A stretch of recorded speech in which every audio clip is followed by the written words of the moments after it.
नमस्कार, स्वागत है आपका हमारे YouTube चैनल विकास जाजिम पर। आज हम विज्ञान और प्रौद्योगिकी के एक महत्वपूर्ण विषय को बहुत आसान भाषा में समझने जा रहे हैं। आज हम बात करेंगे नैनो टेक्नोलॉजी की। यह शब्द सुनने में जितना आधुनिक लगता है, उतनी ही कह सकते हैं गहरी इसकी जड़ें विज्ञान में हैं। हमारे पास जो स्रोत हैं, वे हमें नैनो स्तर पर मौजूद दुनिया की अविश्वसनीय संभावनाओं के बारे में बताते हैं। कैसे छोटे से छोटे कण हमारे जीवन में बड़े से बड़े बदलाव ला सकते हैं। तो चलिए इस आकर्षक दुनिया की परतों को खोलते हैं। बिल्कुल, पर शुरू करने से पहले ये समझना बहुत जरूरी है कि जब हम नैनो कहते हैं तो हमारा मतलब असल में क्या होता है। हाँ, ये बहुत अच्छा पॉइंट है। नैनो मतलब कितना छोटा। मान लीजिए एक नैनोमीटर जो है वो मीटर का 1 अरबवां हिस्सा होता है। 1 अरबवां? हाँ, इसे और आसानी से समझें तो अगर आप एक इंसान के बाल की मोटाई को देखें तो 1 नैनोमीटर उससे भी लगभग आप मानिए 80,000 गुना छोटा होता है। 80,000 गुना?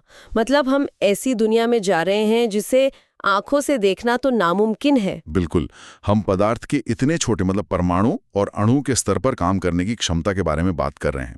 इस चर्चा का उद्देश्य भी यही समझना है कि ये तकनीक क्या है, ये कैसे काम करती है और भारत में खासकर राजस्थान में इसका भविष्य कैसा दिख रहा है। तो चलिए सबसे पहले और सबसे महत्वपूर्ण भाग से शुरू करते हैं, जिसका नाम है नैनो सामग्री विस्तृत अध्ययन।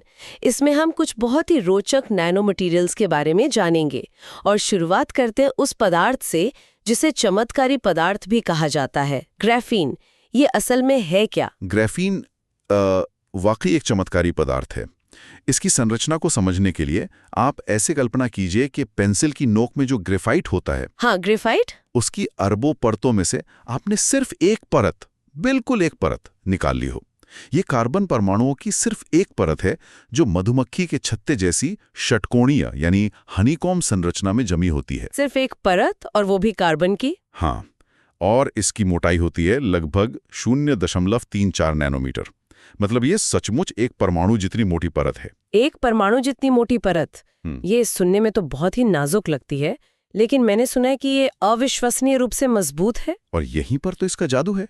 ये सुनने में नाजुक लगती है, पर ये स्टील से 200 गुना ज्यादा मजबूत है। 200 गुना? हाँ, 200 गुना।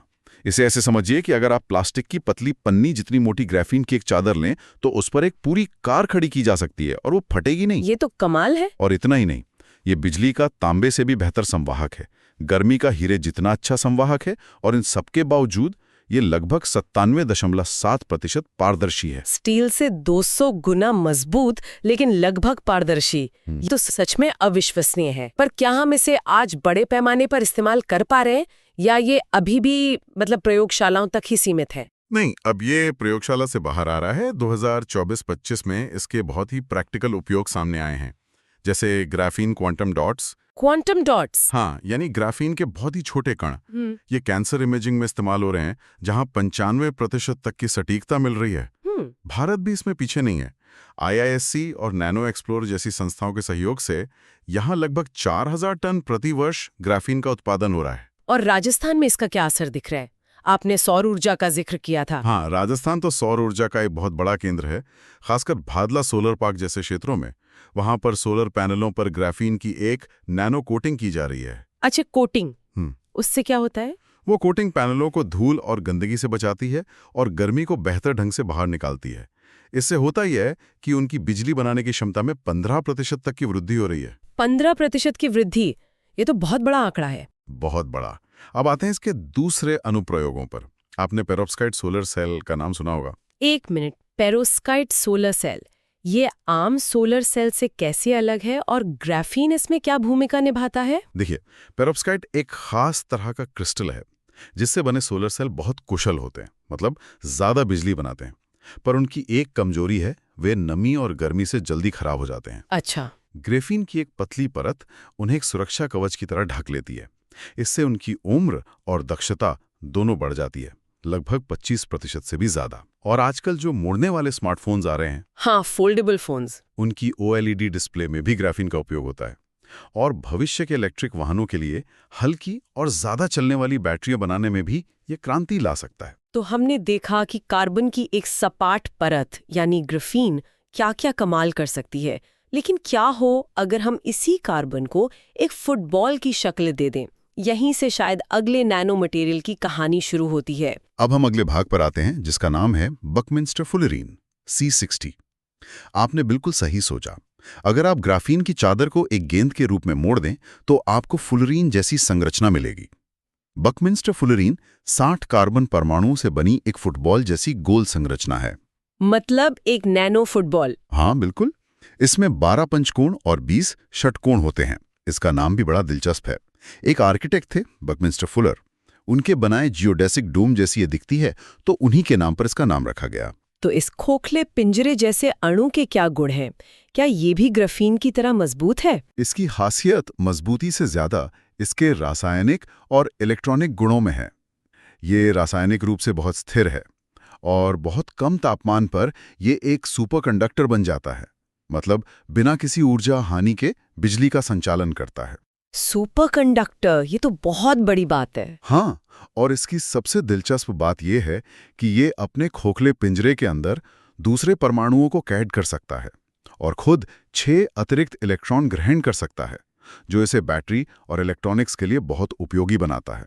लेकिन आपने कहा बहुत कम तापमान पर, तो क्या ये आम इस्तेमाल के लिए व्यवहारिक है? अभी तो ये सामान्य तापमान पर संभव नहीं है, लेकिन इस पर शोध जारी है। हालांकि चिकित्सा में इसका इस्तेमाल आज हो रहा है। 2024-25 के अपडेट्स बताते हैं कि ब्रेन ट्यूमर थेरेपी में इसके फंक्शनलाइज्ड रूपों का उपयोग किया जा रहा है, जहां 85% तक प्रभाव देखा गया है। वो कैसे? ये नैनोकण दवा को सीधे ट्यूमर की कोशिकाओं तक पहुंचाते हैं, जिससे आसपास की स्वस्थ कोशिकाओं को कोई नुकसान नहीं होता। और इसका वैश्विक बाजार भी तेजी से बढ़कर लगभग $250 मिलियन का हो गया है, जो दिखाता है कि इसका उपयोग बढ़ रहा है। तो हमारे पास कार्बन की एक सपाट चादर ग्राफीन है और एक गेंद फुलरीन भी। इस श्रृंखला में अगला तार्किक आकार एक ट्यूब ही लगता है। अब हम अगले भाग पर आते हैं, जिसका नाम है कार्बन नैनो ट्यूब CNTs। एकदम सही। आप ग्राफीन की एक परत को लेकर उसे एक सिलेंडर या कहिए एक पाइप के रूप में मोड़ दें तो वो कार्बन नैनो ट्यूब बन जाती है। अच्छा। इसके मुख्य रूप से 2 प्रकार होते हैं। पहला है सिंगल वॉल्ड नैनो ट्यूब, जो बहुत पतला होता है और इलेक्ट्रॉनिक्स में इस्तेमाल होता है। दूसरा है मल्टी वॉल्ड नैनो ट्यूब, जिसमें एक के अंदर एक कई ट्यूब्स होती हैं, जैसे एक रूसी गुड़िया। बिल्कुल।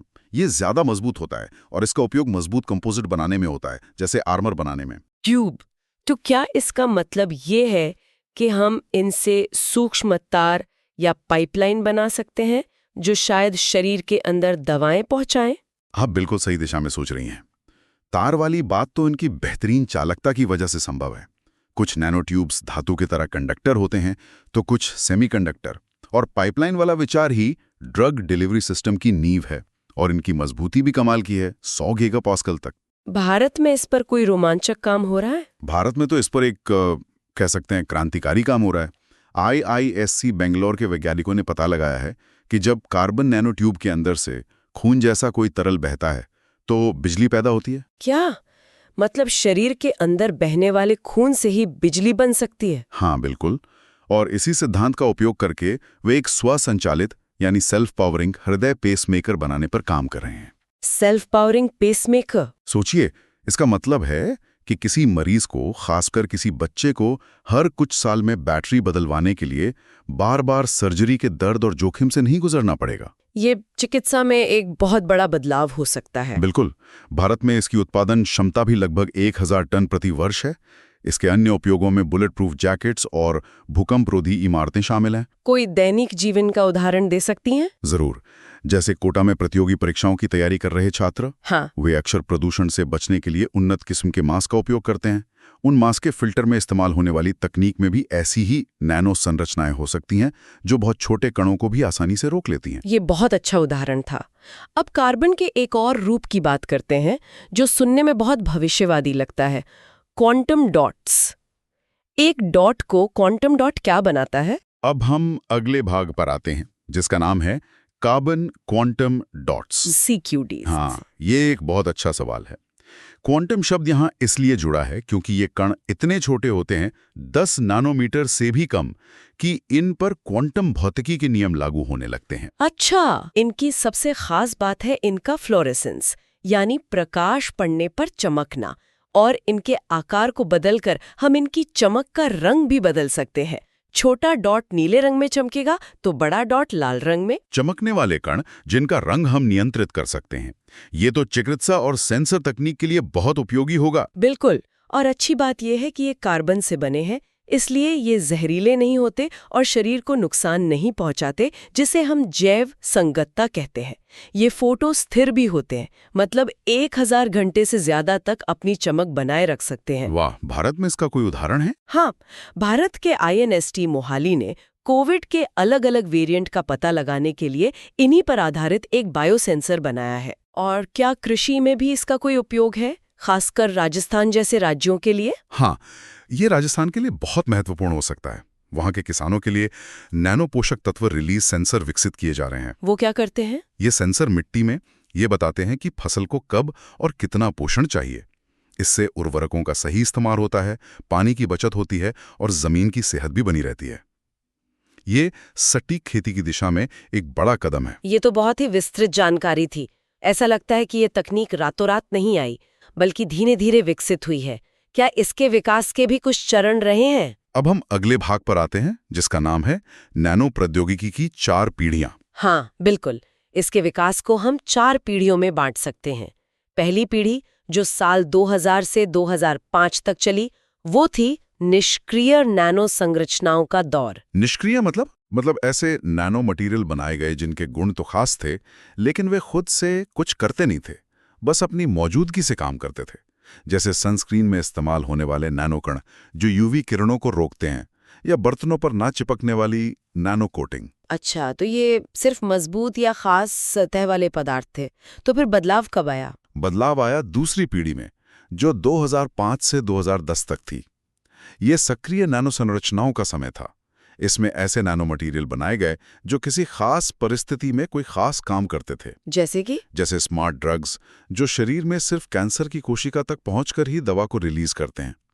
इसका एक बेहतरीन भारतीय उदाहरण है DRD ग्वालियर की टाइफाइड किट, जो नैनो तकनीक का उपयोग करके सिर्फ 1 से 3 मिनट में खून में बीमारी का पता लगा लेती है। और इसके बाद की पीढ़ियां तो और भी उन्नत हो गई होंगी। हाँ, तीसरी पीढ़ी 2010 से 2015 तक में नैनो सिस्टम नेटवर्क विकसित हुए।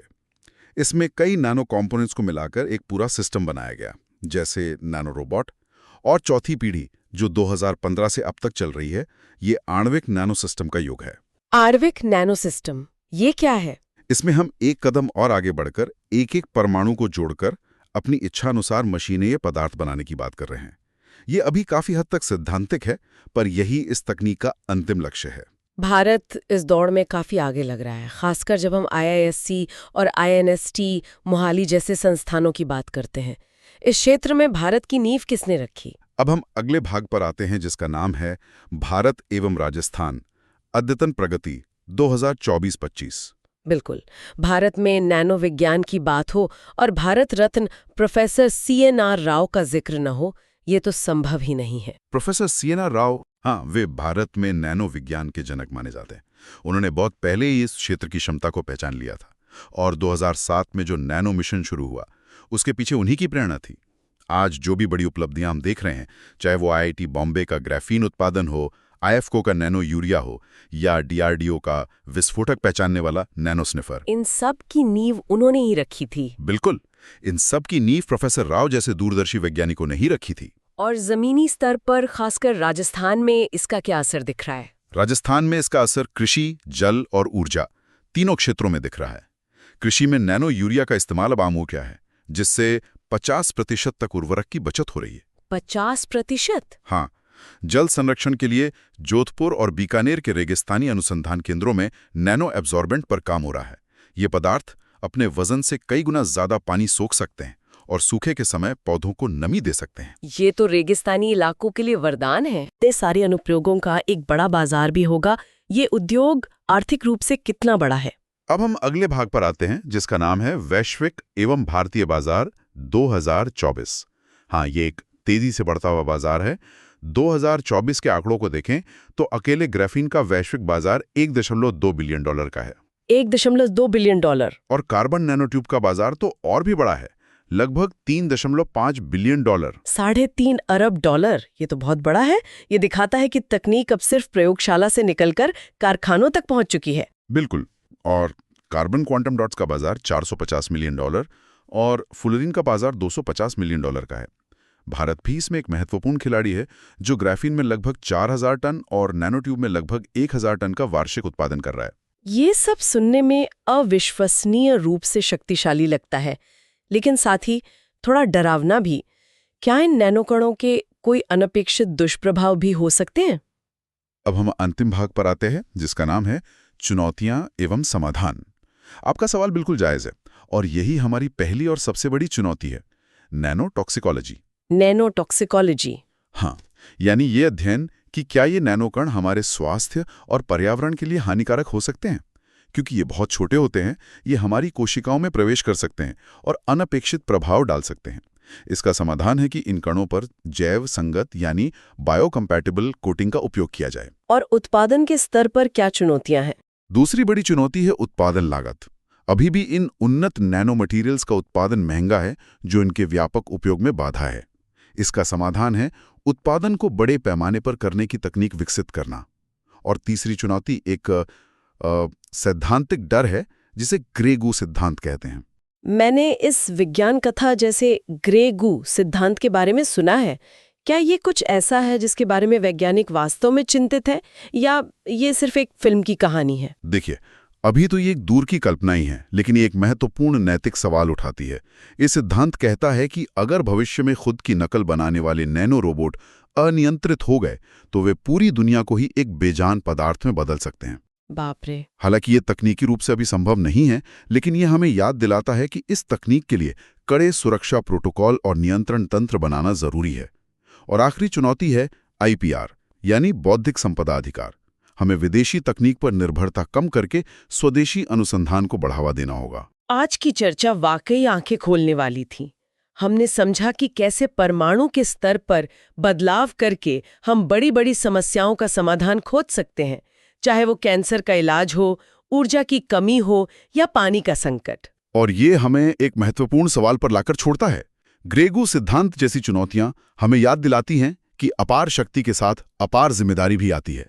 जैसे जैसे हम पदार्थ को अपनी इच्छा से आकार देने की क्षमता हासिल कर रहे हैं, हमें यह भी सोचना होगा कि इस शक्ति की नैतिक और सुरक्षित सीमाएं क्या होनी चाहिए। क्या ये सिर्फ एक दूर की कल्पना है, या एक ऐसी हकीकत जिसकी तैयारी हमें आज से ही शुरू कर देनी चाहिए? ये विचार सभी को सोचना चाहिए। यदि आपको ये व्याख्या पसंद आई हो, तो हमारे YouTube चैनल विकास जाजिम को सब्सक्राइब करें। इस ऑडियो को अपने दोस्तों के साथ शेयर करें, और अगर पसंद आया हो तो लाइक जरूर करें। अपने सुझाव और विचार कमेंट बॉक्स में अवश्य लिखें। धन्यवाद।